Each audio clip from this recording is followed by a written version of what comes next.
오늘은 어제 발표된 EU의 탄소 국경세와 관련해서 이제 향후의 투자 아이디어로 좀 연결해 볼 수 있는, 또 생각해 볼 수 있는 점 한 가지에 대해서 간단히 생각해 보겠습니다. 일단 어제 그 EU가 발표한 탄소 국경세에 대한 내용을 좀 보게 되면 이제 개인적으로도 사실 리서치가 조금 더 필요하지만 크게 두 가지 점을 좀 생각해 볼 수 있을 것 같은데요. 일단 첫 번째는 이제 보시는 것처럼 이제 전 세계적으로 첫 번째로 이 탄소 국경세라는 걸 좀 도입한다고 했고, 이제 그리고 두 번째는 이제 디젤 차량을 판매하는 금지, 그러니까 디젤 차량 판매를 금지하는 이 패키지를 제안했습니다. 특히 이제 두 번째 패키지 같은 경우에는 2035년부터 휘발유나 디젤 차량의 판매가 금지되기 때문에 그 이후부터는 내연기관차를 아예 팔 수가 없습니다.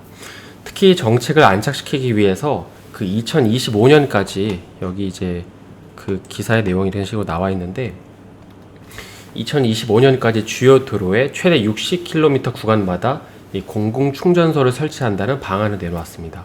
그래서 이제 어제 발표된 이 탄소 국경세 이슈를 보고 되게 많은 분들은 이런 생각을 하셨을 거예요.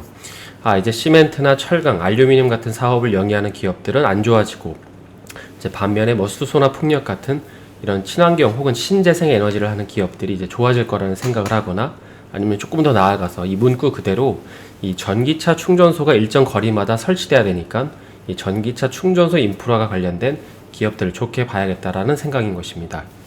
근데 사실 이런 생각들은 잘못된 게 아니죠. 지극히 정상적인 투자 아이디어들이고 좋은 아이디어들입니다. 실제로 현재 그 시멘트 업계 같은 경우에는 이 ESG 기업으로 변모하기 위해서 엄청난 노력을 하고 있다고 하잖아요. 그래서 추후에 이런 식으로 이제 친환경으로 바뀌는 기업들은 살아남을 거고, 이제 그렇지 않은 기업들은 이제 도태될 것이기 때문입니다. 그런데 한편으로 곰곰이 생각을 해보면 이제 이런 투자 아이디어는 너무나도 대중적으로 알려져 있기 때문에 상대적으로 기대 수익률이 작을 수밖에 없습니다. 그러니까 사실 투자를 하는 대부분의 사람들이 원하는 건 좋은 기업을 싸게 사서 이제 비싸게 팔고 이제 싶어 하시는 거잖아요. 하지만 방금 위에서 나열한 산업 같은 경우에는 내가 리서치를 조금 해서 이제 진입을 해보려고 하면 이제 이미 시세가 나와 있기 때문에 이제 전략 자체가 이제 비싸게 사서 조금 더 비싸게 파는 것밖에 없습니다. 그러면 만약에 어제 발표된 대로 이제 그런 내용들이, 그러니까 전기차와 관련된 내용들이 다 고스란히 적용이 됐을 때 상대적으로 우리가 좀 생각해 볼 수 있는 산업 중에는 뭐가 있을까요? 저도 아직 리서치가 이제 관련된 리서치가 아직 끝난 건 아니지만 그 중에 한 가지는 바로 전기 송배전 사업입니다. 사실 이거는 뭐 신박한 아이디어는 아니고 조금만 생각을 이제 연결해 보시면 이제 로직이 바로 만들어지실 텐데요. 그러니까 송전이라는 건 전기를 보내는 거죠. 그러니까 전기를 보내는 이 고속도로라고 생각을 하시면 되는데, 그래서 그 안에 보면 이제 뭐 변압기나 개폐소 같은 게 있고, 그래서 이런 것들을 이제 우리가 투자를 해보시는 것입니다. 제가 올해 3월에 이제 딜로이트라는 곳에서 나온 보고서를 하나 가지고 왔는데, 이 전기차 충전소의 경제성과 시장의 기회라는 어떤 보고서인데, 이거는 뭐 여러분들이 이제 구글에 그 제목을 검색하시면 쉽게 이제 다운로드 받아서 읽어보실 수 있습니다. 그래서 여기 이제 향후 전기차 충전 인프라 밸류 체인을 보시면 이제 그림으로 잘 설명이 되어 있는데, 근데 한 가지 특이한 거는 지금 대부분의 투자자들이 생각하는 건 여기 이제 전기차 충전소, 그러니까 두 번째에 위치해 있는 거잖아요. 그러니까 현재 시장 참여자들은 이제 한 단계 앞서서 생각을 하고 있는 것입니다. 그러니까 그도 그럴 게 이 충전소가 건설이 된다고 한들 이 전력 공급 없이는 가동되는 게 아니기 때문인데요. 그래서 그 충전소에 공급할 전력을 위해서 송전 그리고 배전 사업이 먼저 이제 그 선행이 되어야 합니다.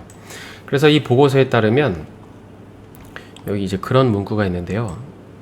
이걸 그대로 좀 읽어드리면 특히 이제 도심 주요 시설의 고속 충전 허브나 고속도로에 설치된 충전기 등의 서비스를 제공하기 위해서는 이제 더 많은 전력이 필요할 것이다라고 되어 있는데, 그러니까 쉽게 말해서 이 도심 지역일수록 이제 충전에 대한 수요가 많아질 것이기 때문에, 그리고 또 그 지역 사람들은 이제 바쁘니까 이제 일반 충전이 아니라 고속 충전을 해야 되잖아요. 그렇기 때문에 전력이 더 많이 필요하다는 것입니다. 그래서 비단 이건 뭐 딜로이트뿐만 아니라 이제 관련 보고서를 보시게 되면 대부분 이제 이런 순서대로, 이 순서대로 이제 충전소 설치가 될 거라고 하는데, 이걸 이제 중심으로 두고 생각을 해보시는 것이죠. 송배전 사업을 하는 기업들 중에는 어떤 기업들이 있는지, 그리고 이와 관련해서 최신 이슈들은 뭐가 있는지를 찾아보시는 것입니다. 그러니까 예를 들어서 대부분 이제 효성중공업이라는 회사가 그 수소 충전소 사업을 영위한다고 알고 있지만, 사실 이제 그 효성중공업 같은 경우에는 본업이 변압기나 차단기 관련 사업을 하고 있습니다. 그러니까 송배전 사업을 하고 있는 대표 기업인데요. 실제로 사업 보고서를 보시면 이 매출의 절반 이상이 이제 이쪽 분야에서 나오고 있습니다. 그리고 이제 이건 올해 초에 나온 기사인데, 이제는 그 충전소가 단순히 주유소처럼 이렇게 특정 위치에 지어지는 것이 아니라 이제 각 가정집에도 이제 들어설 수 있다고 하죠.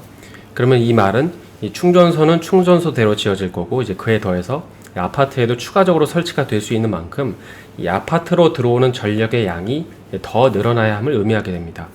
그리고 추후에 지금 새로 지어지는 아파트들의 경우에는 이런 송배전 시스템이 완비된 채로 건설될 것이기 때문에 이제 기존에 들어오던 전기의 양으로는 이제 커버가 안 되겠죠. 그러니까 노후화된 송배전들도 다시금 손을 봐야 할 수 있다는 것입니다. 그리고 그렇게 되면 이제 송배전 관련 사업을 하는 기업들의 경우 꽤나 큰 사이즈업을 할 수 있게 된다는 것이죠. 그래서 이제 여기까지 보실 수 있는데, 조금 더 길게 보면 최근에는 이런 얘기도 좀 나오고 있다고 해요. 이 충전소에 관련해서 최근에 나오는 얘기 중에 하나가 바로 탈부착 배터리라는 게 있는데, 뭐 아직까지 관련 시장이 커진 건 아니고, 만약에 이런 식으로 이제 배터리 탈부착이 상용화 되면 전기차 가격이 낮아질 거잖아요. 그러면 이제 이런 어떤 전기차에 이제 사용되는 돈을 이런 충전소를 만들려고 하는 완성차 업체들이 늘어날 수 있다는 것입니다. 그래서 정리를 해보면 향후 전기차 시장이 커지는 건 확실한데, 이제 그 가운데 어떤 기업이 혹은 어떤 배터리사가 혹은 어떤 전기차 충전소를 영위하는 이 기업들이 수혜를 입을지 우리가 모르지만, 한편으로는 누가 수혜를 입더라도 이 전기차를 위해서 반드시 필수적인 전기 같은 경우에는 쓰임새가 늘어나는 만큼 이제 한 발 뒤로 물러서서 이제 그런 사업들을 하고 있는 기업들을 찾아보시는 것이죠. 그래서 오늘은 전기차 충전소에서 수혜를 볼 수 있는 산업 한 가지에 대해서 좀 생각을 해봤는데요. 이제 무더위 조심하시고 저는 내일 다시 인사드리겠습니다. 오늘 영상이 도움이 되셨다면 좋아요와 구독 부탁드립니다.